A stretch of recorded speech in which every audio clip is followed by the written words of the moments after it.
Shalom. All praises go to the Most High Yahweh, Bahasham Yahashah, Bahasham Adawakwadash. Double honors unto the elder apostles, a great millstone for the teachings of the scriptures, among other things. Shalom to the sincere across the world. Now, I wanted to hit a few topics real quick before I read Isaiah 29. So I want to talk about, because I was listening to a person's video, and he said that, Judah dealt with a harlot, which is true, and it's not true at the same time. I'm gonna read it for you, and then I'm gonna explain what I mean with it's true, but it's not true at the same time, right? Because Genesis chapter 38, verse 13, and it was told Tamar the Canaanite, it was told Tamar, behold, thy father-in-law goeth up to Timnah to shear his sheep. The father-in-law is talking about Judah, right? So it says, and she put her widow's garment from off her and covered her with a veil. So back in the days, we had our widow's garment, we had a virgin's garment, we had different type of garments that we wore. Those are our women, widow's garment. Judah had a widow's garment, and then she had her beautiful garment. Oh yeah, we had the beautiful garments too. We had the virgin garment, we had the maiden garments, we had the taken wife garment. But anyway, right? Because it says right here, so going on, and wrapped herself, and sat in an open place, which is by the way to Timnah. For she saw that Shelah was grown, and she was not given unto him to wife, because that was the law. You are supposed to, if the brother dies before he gets a child with that woman, then you are supposed to give the brother, the next brother, in order to make a child with her. The book of Matthew 19 shows you that also, concerning, 9 brothers or 7 brothers or something like that, and all died and all had the same wife, but none of them actually made children with her. So which one of them is now actually, can have her? Then he said, you do not understand, because if you die, that's it. That's why the law says if a woman dies, 1 Corinthians 7, if a man dies, you can sleep. The woman is now free from that law. She can now sleep with whomsoever she will, and stuff like that, if I'm correct. Only in the Lord. No, that's something else. That's something else. But anyway, she is now allowed to have another husband. Anyway, going on. She saw that. Okay, 15. When Judah saw her, he thought her to be a harlot, because she had covered her face. So he thought she was a harlot because she dressed a certain way. Therefore, he thought to himself, like, hey, that's how I'm gonna go up in her, right? And he turned unto her, by the way, and said, Go to, I pray thee, let me come into thee. For he knew not that she was his daughter-in-law. And she said, what wilt thou give me, that thou mayest come in unto me? Basically, the point is of that, just to round that off, is to show you that she wasn't actually a harlot, but she was a harlot for that day, though.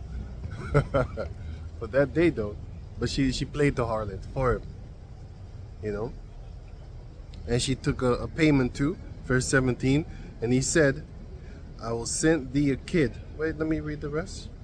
Okay. All right, let me read the rest. For he knew not that she was his daughter-in-law, and she said, I already read that. Verse 17, and he said, I will send thee a kid from the flock, which is a baby goat, small goat. And she said, wilt thou give me a pledge till thou send it? So are you gonna leave something here with me, like a pledge, so that if you don't give me the kid, the goat, then I can take this thing right here that you're gonna give me right now?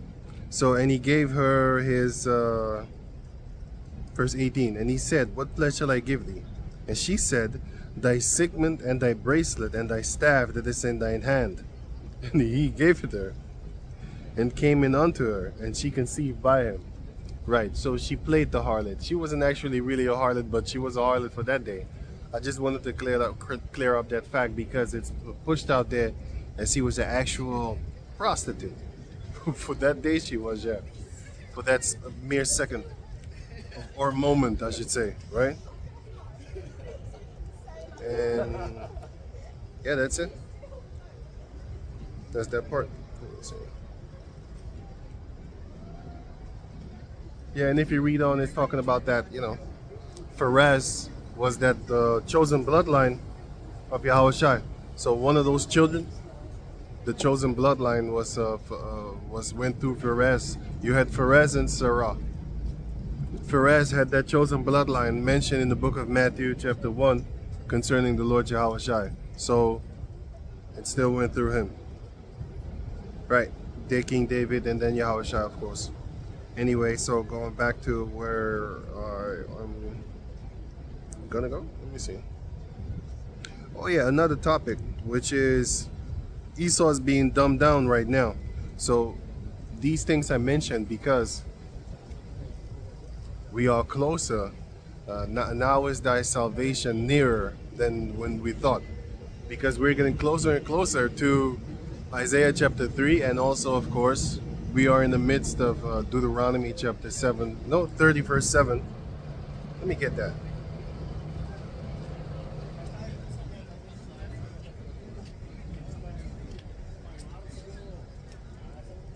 And Isaiah. So we are now in the midst of Deuteronomy 30 and 7, which is, it says right here, and Yahweh thy power shall will put all these curses upon thine enemies and on them that hate thee, which persecuted thee. And the Heavenly Father is now actually changing the curses, the blessings that Esau got, the power of the world and all that type of stuff, and a secure, stable income, home, and all that type of stuff. The Most High is shaking that up, man. And he's been shaking it up for like 2 years now. Well, actually going back, let me say like 5 years actually. Because the videos that I'm watching, they're consecutively like loose from one another, but consistently they're saying like this happened about 6 years ago, 4 years ago, 5 years ago. We in 2026 right now, so that would be then around 2020, but you can even say 2019, because I didn't really see videos like this until now. I see it all over the place, and it's like, blessed is he that seeth the fall of his enemy. I can see it clearly now that the rain is gone, you know what I'm saying? But you can see also here in the Netherlands, you can see the Edomite stage is crumbling. But Esau is doing it, especially England and Ireland. They're getting destroyed over there. Not every Irish person is a Jacob descendant, just like how not every Jacob descendant is an Israelite, because you did have tares among us. That's one. Second, you have how you call those things again? You had Hamites in our midst too. Zechariah chapter 14 shows you that. The Most High said, there shall be no more the Canaanite in the midst of Jacob. The last verses of Zechariah 14. So they are still Canaanites in our midst until this day. And I've seen so-called black females actually marry Canaanites. You look at their spirit, you be like, it's a Canaanite right there. Or just a Hamite. I don't know if it's specifically Canaan. Could be Mizraim. Could be Put. I don't know. But I do know that them filthy shit, when you see them filthy stuff, that's Canaan. They've been doing that in Leviticus 18. They've been doing that. Now, Mizraim been doing it too, because Leviticus 18 verse 3, so chapter 18 verse 3, also speaks about the things that we did in the land of Mizraim, which is Egypt, and the things unto the land I send you right now in the land of Canaan shall ye not do. And those things, they were doing that. A lot of these pharaohs, what they had, not a lot of them, but in this particular case, the one that they worship this much, which is I think King Tut or something like the younger one or something like that. He had a clubfoot because his father and his mother were brother and sisters. Those are the type of things that the Mizraim people did, and the Canaanites did it too. But like I said, the Canaanites is the one that actually put their piss, the yellow piss. I can't prove it. I can only read the scriptures and think like, hey, that's Canaan, because he was a nasty motherfucker. He did with them Sodomites too, and Sodom and Gomorrah were Canaanites. Not to say in Mizraim wasn't doing these type of things, but the Canaanites were known for it and throughout the scriptures. And Esau married into them, and he has that same filthy type of spirit. Only Esau is better. Look, Esau is the most corrupt of all people, right? But the Moabites, the Japhetic people in Indonesia and stuff like that, you see how they fuck over their people. Bahamur, which is there in the midst of Japhet, you see how they fuck over their people. But Esau is worse. But they're good with their lies. America is worse. Europe is worse. They're all worse than all these. Let me see. What's the name again? Bahamut or something like that. I forgot the name. Baharam, something like that.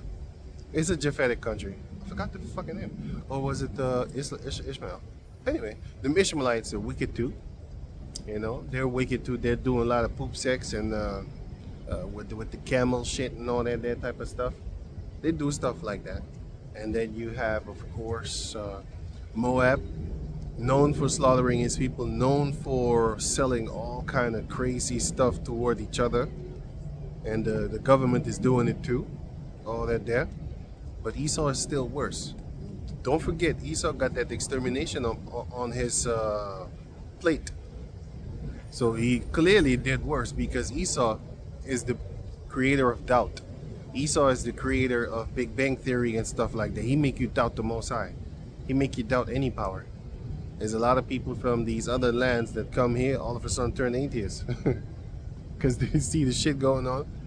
They be like, there must not be a God because of the things that's happening to these children. You know, stuff like that. But anyway, that's what people say, okay? But yeah, so there was actually, you can see it that, well, to the spirit I can see it. That the Canaanites are kind of different from Mizraim. Mizraim is still kind of established to a certain degree. What's up, man? But Canaan is, some of them Canaanites are still established too. Don't get it twisted. Just like how you have amongst Jacob descendants, right? You have Jacob descendants that are living good, and then you have Jacob descendants that are living like horrible.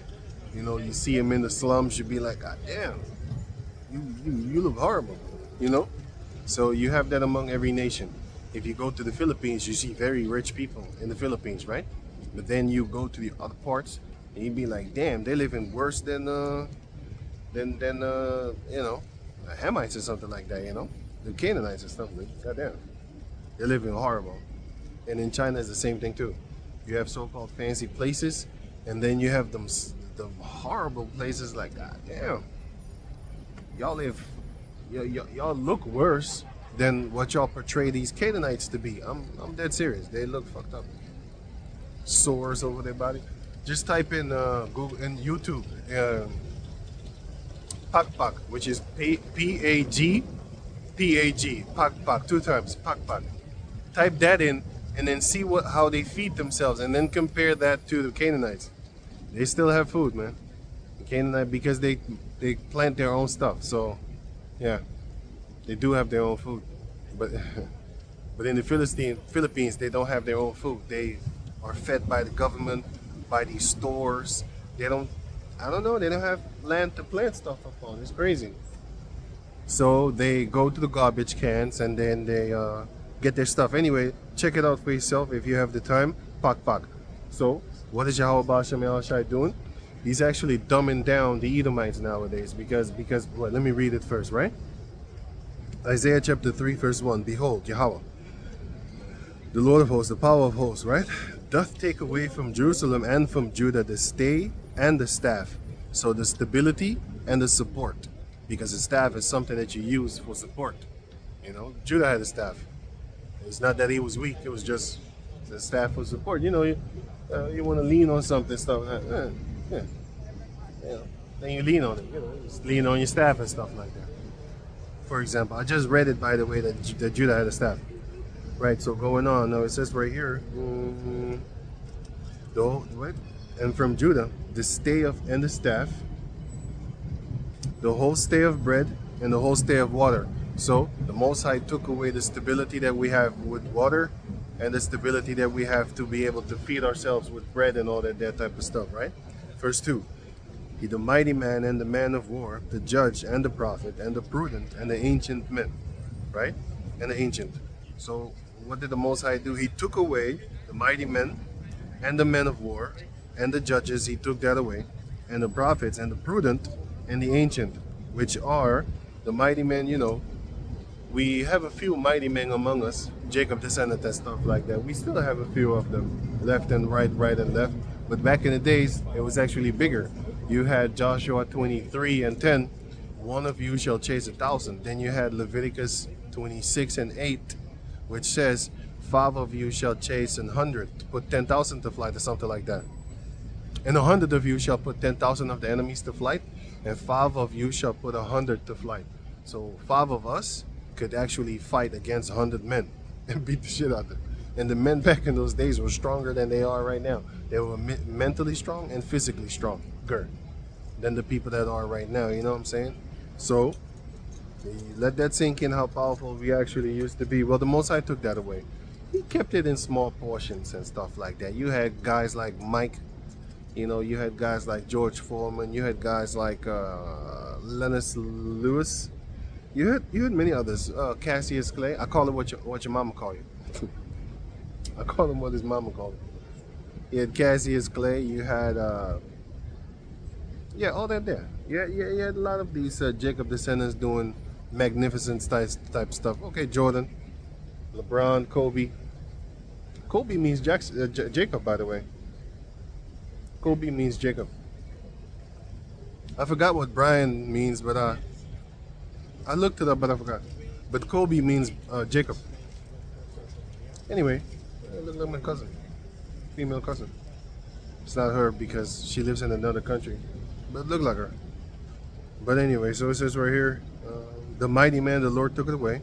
The man of war, the Lord took that way. But he still we still have men of war nowadays. But most of the time, if we have men of war, they fight for a different nation, their armies and stuff like that. You have generals, you have soldiers. For example, David Goggins and stuff like that, right? Well, he beats Esau at his own tests, and they can't do it because they just don't have that determination and stamina. They just don't have it, you know. Wait a minute, gotta drink some. They just don't have that. They just don't have it.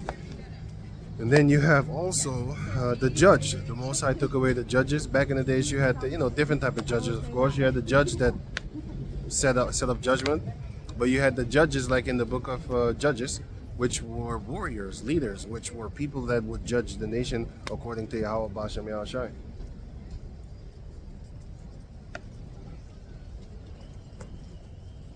So you had those type of judges. And also, our people don't make righteous judgment anymore.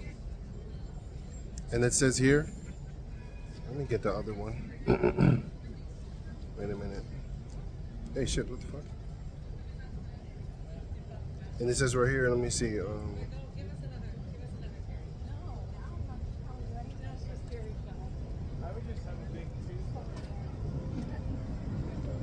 Damn it.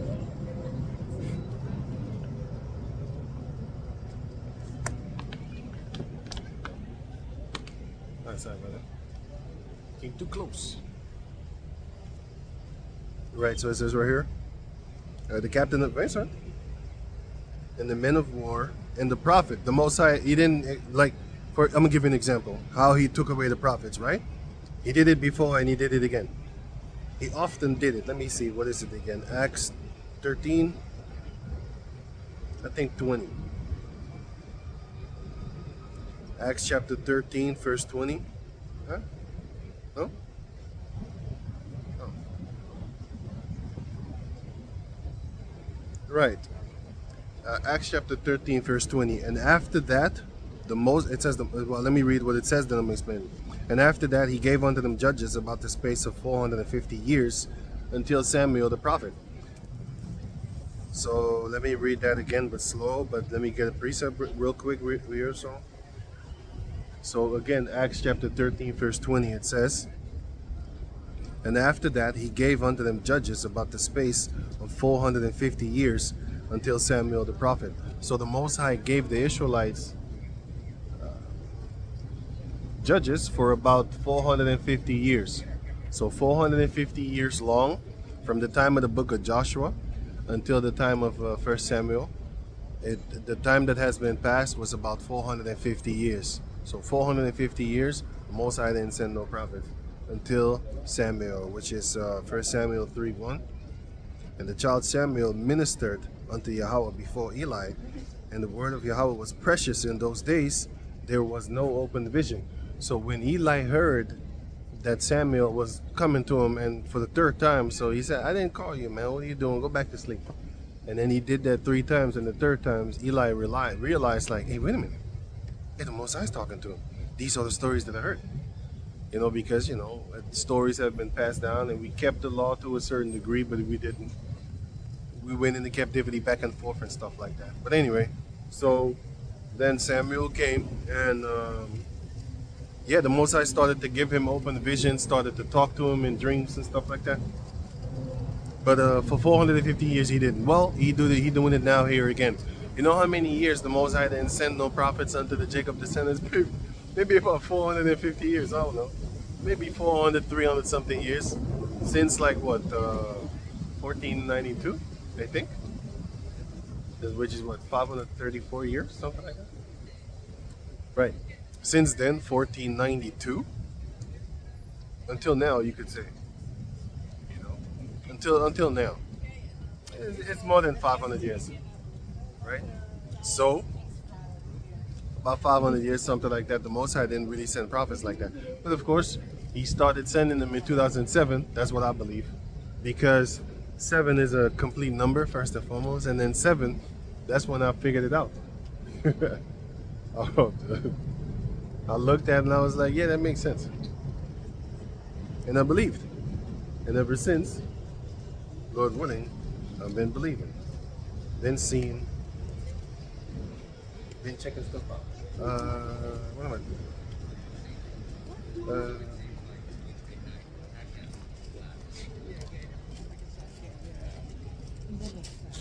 Yeah. Sorry.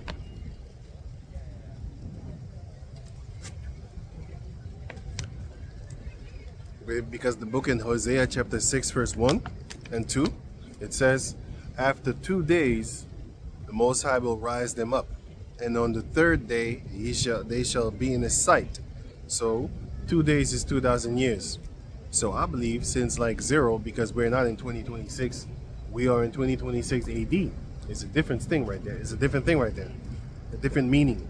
But we are in 2026 AD, yeah. But we're not in 2026. That's something else. That would mean that the earth is 2,000 years old or 2026 years old. That's not the case.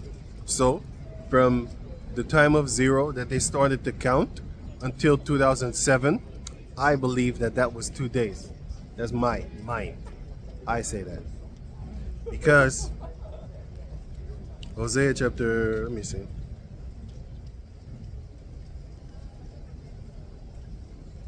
Hosea chapter 1, right? Sorry. Hosea chapter, if the fuck is this, man? Hosea chapter 6 verse 1. Now it says, come and let us return unto Yahweh. For he had torn and he will heal us. He had smitten and he will bind us up. And after 2 days will he revive us. And in the 3rd day he will raise us up. And we shall live in his sight. We are in that, well, we're not in that 3rd day.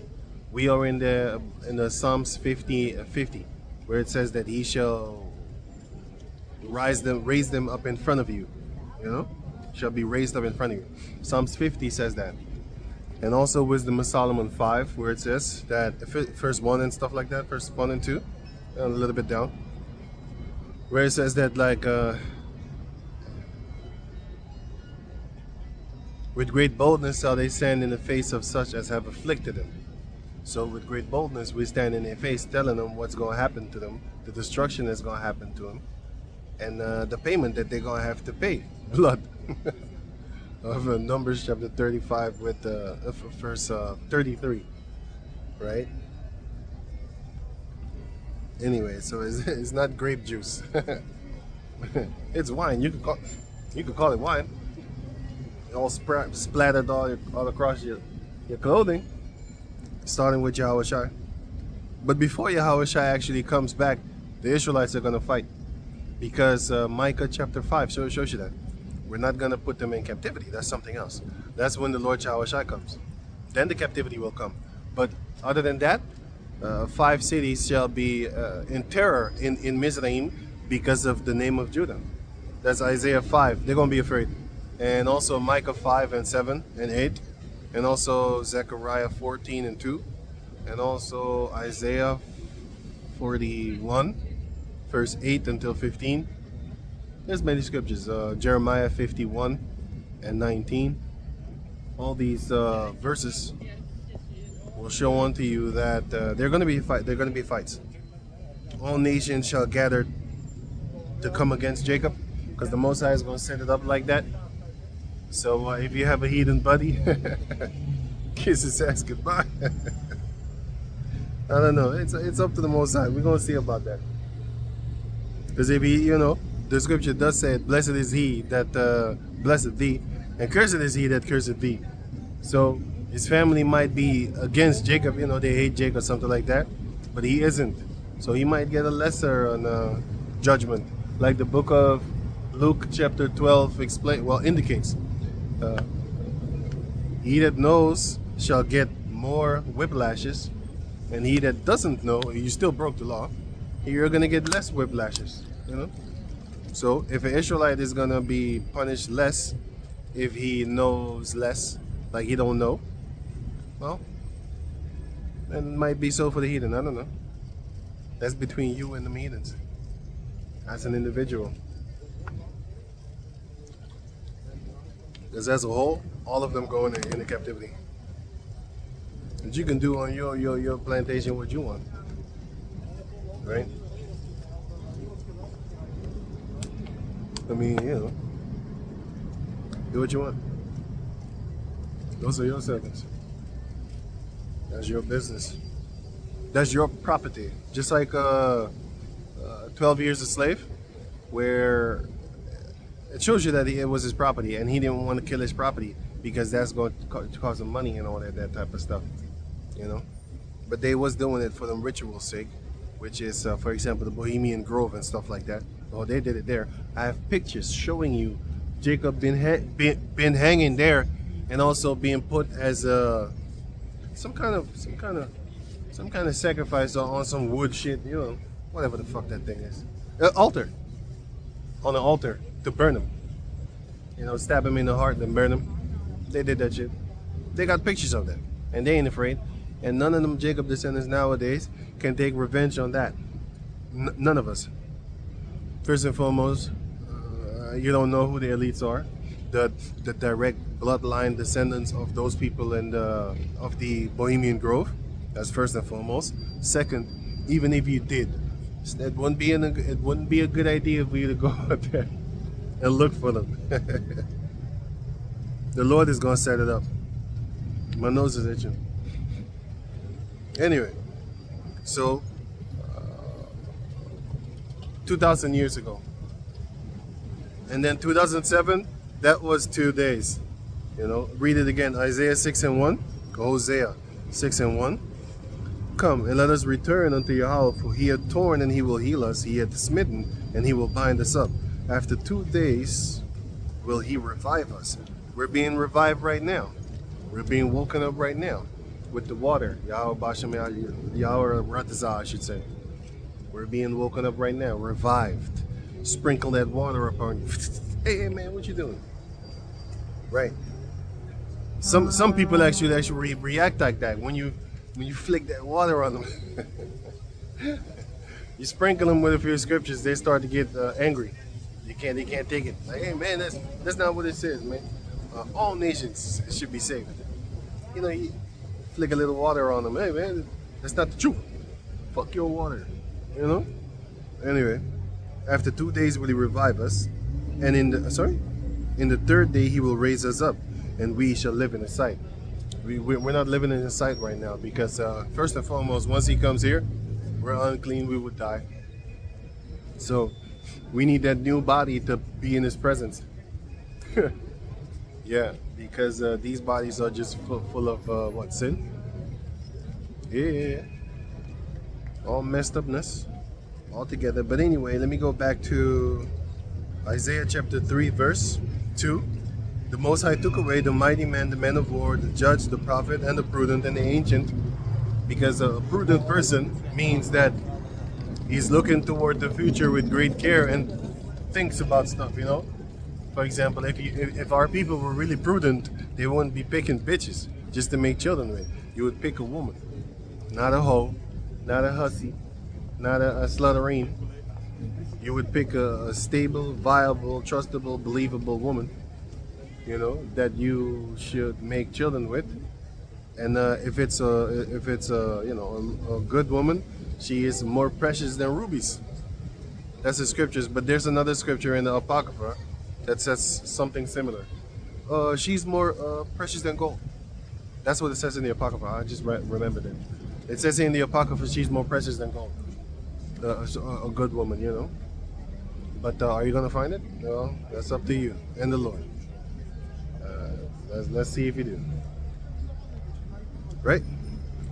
So verse 3, the Most High took away, I'm still quoting verse 1, Isaiah 3 and 1, what the Most High took away. Verse 3, the Most High took away the captain of 50, and the honorable man, and the counselor, and the cunning artificer, and the eloquent orator. So what he take? The captain of 50. Even nowadays, you know, we got still Jacob descendants in the army, commanding 50 people or above, but we don't command our own. We don't have an army. And then you have armies in Guyana and shit like that, but you got different heathen nations up in there too. East Indians, you know, and they're also commanders and shit like that, telling Jake what to do, and yeah, stuff like that. You got Venezuela and stuff like that, you know. But look at what happened to their army. Either Trumpy and them boys paid them off, or they just died. Either way, because they didn't retaliate. Yeah, setup. This is setup. But yeah, fuck all that shit. So it says here, the honorable man. That's why nowadays you got this guy in this Aquaman dude. I call him Aquaman. I don't know his real name. He's the Aquaman guy, the Dagon, the fish dude. That guy from Marvel or DC actually. So we in that movie. So what did he do? He was hanging around Lenny Kravitz when he was younger, and Lenny Kravitz at that time was with his wife, all hugging upon each other, smudging upon each other, and all that type of stuff. He was just hanging around, had no beard at that time, and he was just hanging around, just being tall for no reason. And then a few years later, you see him with Lenny Kravitz's ex-wife now, hugging up and shit like that. I'm like, what the fuck? So he was scheming while he was chilling around, hanging around with y'all. You know, you had that back in the days, right? Your friend had a girlfriend and stuff like that, and then he would come and hang around y'all with his girl. Some crazy shit. You know what I'm saying? You know them dudes scheming. Not everybody, but you know, there was a lot of shit going on. There was a lot of shit. Not everybody was a schemer. I'll tell you that. I'll tell you the truth. Not everyone was a schemer, but you had those things. Maybe not in the circle of friends that I was in. Not often. I didn't see that often. But I saw it a few times, which is still fucked up. But I saw it with other groups of people. Losing their girl to a friend. God damn. Or even this one I saw too. They broke up, and then maybe a week later, no, not week, a few months later, maybe a year, sometimes maybe a year. It happened often, multiple times. And then you see them all of a sudden they're item right now. They're a couple. And then you start thinking like, wait, he was fucking her, or you know, because y'all close friends, and then I don't know, she thought you to be the best next thing because you're kind of similar to him. Fucked up shit. Anyway, so we don't have honorable men, even though we do have amongst us. So, but the Most High took it away because a lot of Jacob descendants, the majority of us, were honorable men. You did have sons of Belial. You did have sons of Belial among us. In the time of Samuel, his two sons were sons of Belial. In the book of Suzanne, you had sons of Judah, but they were called sons of Canaan because them Canaanites were known to be liars like that, false witness and get people killed. So Jeremiah said, thou art not a son of Judah, thou art a son of Canaan. You know, right? Because they were known to lie. So the Most High took that away. And the counselor, and the cunning artificer, and the eloquent orator. Eloquent means an fluent in speech, or persuasive, to persuade someone. You're good with you're very persuasive. You know, just like you talk to girls, you can talk the panties off of them if you say the right words. Most of the time. But if you speak the truth, you might not get some pussy today. You know, but that's the persuasiveness. You're lying. That's why I don't want to lie. Because if you lie, you get pussy. I don't want that. Because a relationship built on lies will never stand. If you go and lie to the chick like, hey, this is my car, this is my house and so on, and then she finds out after maybe, I don't know, 4, 5, 6 months, sometimes a year. I know a goddamn liar talking about he has a house. He doesn't have a house. Anyway, I know people that lie, bro. But anyway, once you lie against that girl, she gonna fall in love with that thing that you that you portray.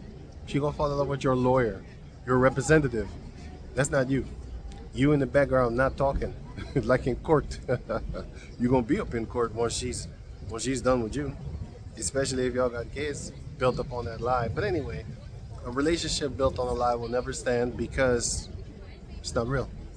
So if let's say you meet a girl and she sees you for you, that will last longer because that's all there is. Now, if you change in that midst, well, then something might, something might happen, whatever.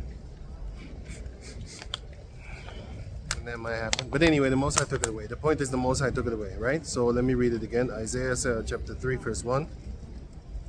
He took away the captain, eloquent, the cunning artificer. We was inventors.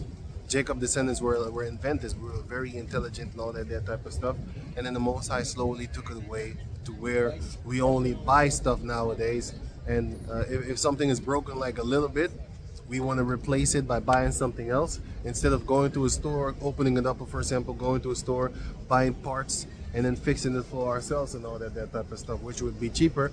The spirit is not in us to desire these type of things. The spirit is in our people to desire to be athletes and desire to be artists and desire to be in the movies, desire to be singers and rappers and whatever the hell, these type of things, That's really something that motivates our people to want to be, because to them that's easier than fixing stuff, broken stuff.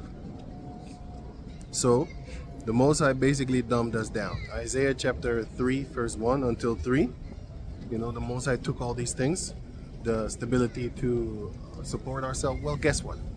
All that there that I just said, Esau is going through that thing right now. I got a few videos to show you actually no, he is dumbing them down. He is actually taking away their artificers, because Esau had a lot of artificers back in the day. They had little brilliant ideas. They stole a lot, by the way. Don't forget that part. And then they patented it. You can say copyright. And then now you can't go and talk about it no more because he's going to sue you. Because they stole it from somewhere. For example, PayPal, IBM, all those things. Esau is not the main progenitor up in those fields. It was Jacob. Dr. Dean Mark or Mark Dean, one of those two. I think Dean Mark. And you had many more, but I forgot their names. But you and PayPal, he bought it from someone else. YouTube, he bought it from someone else. The elites, I'm talking about the elites. But I don't want to say perfected it, but they spread it out and made it bigger than it already was. Because that's what Esau does. He takes your idea and blows it up and makes billions. You know how many people came forth and said that that movie was my idea and all that. There's only one, for example, Coming to America. A lot of people came and claimed rights to that movie. They were all full of shit. And then one Edomite came, and he actually won the case, and they paid him $900,000. And you know what the funny thing is? In the second movie, Coming to America 2, they actually give credit to him in the credits. They gave him credits in the movie. So I was like, okay, so that one is real. because you had a lot of people from West Africa coming, saying that yeah, he stole my life and all that type of stuff. Which, in the beginning, it looks like it's real. It might be. I don't know. It might be a collective thievery going on around there. But eventually, one I can actually I believe that, because like I said, in the credits of the movie, the second one, Coming to America 2, they actually named him. If you look it up, just ask the software, like which man won the court case against Coming to America 1, and what's his name, and was he credited in Coming to America 2? I don't know if he's dead right now, but he was kind of old at the time that he won the case. So he could be dead right now. I don't know. I never looked it up. But I know that he won the case. But he got less than, because the movie made over 200 million, and this was in that time, so it was a lot of money. They counted it toward this time, this day and age. It was a lot of money. It was 200,000 back then. 200 million, sorry. What am I talking about? I think it was 200 million. So now it would be like, what, 600, 500 million? I don't know. The person said it in the video, but I forgot. Anyway, but yeah, that guy shows you that, a lot of these things, they steal. These producers and all that type of stuff. They steal ideas. It's a known thing. And therefore, they steal patents. Well, they steal inventions and then they patent it. Anyway, let me go back to where I was, right? So the Most High has taken away the knowledge that Esau has. That's why you have videos showing you that the children, they can't read. The children in the schools, they can't read. Here in the Netherlands too, they're very bad at the reading. And then they want to blame the COVID thing. That's not it. They changed the mannerisms of teachings in schools. And therefore the children are now dumber than they used to be. But this is a gradual process that I see, that I'm thinking of Isaiah chapter 3 verse 1 until 2. And just like how the Most High also in the book of Job chapter 30, which I think 30 and 5 or something like that, or 6 or 7, maybe 8, where it speaks about that they started braying, and the word braying means a harsh donkey sound, a loud donkey sound, from that that's what they did in the caves. That's what they did there, because it says it right there in the book of Job chapter 30, that they were in the cliffs of the rocks and in the caves in the ground, on the ground, and then they were in the cliffs in the mountains and stuff like that, the holes in the mountains, which are caves, right? They stayed there. Right. So yeah, that's that part. So our salvation is nearer than that we believed. And second, blessed is he to see the fall of his enemy. Lord willing, I'm gonna make a video about that. I'm just glancing over it right now because I wasn't even thinking about it. Well, I did think about it, but I mean, like, I didn't want to talk about it that much. Let me go back to where I actually wanted to be, as usual. Right. Oh yeah, I forgot about that too, man.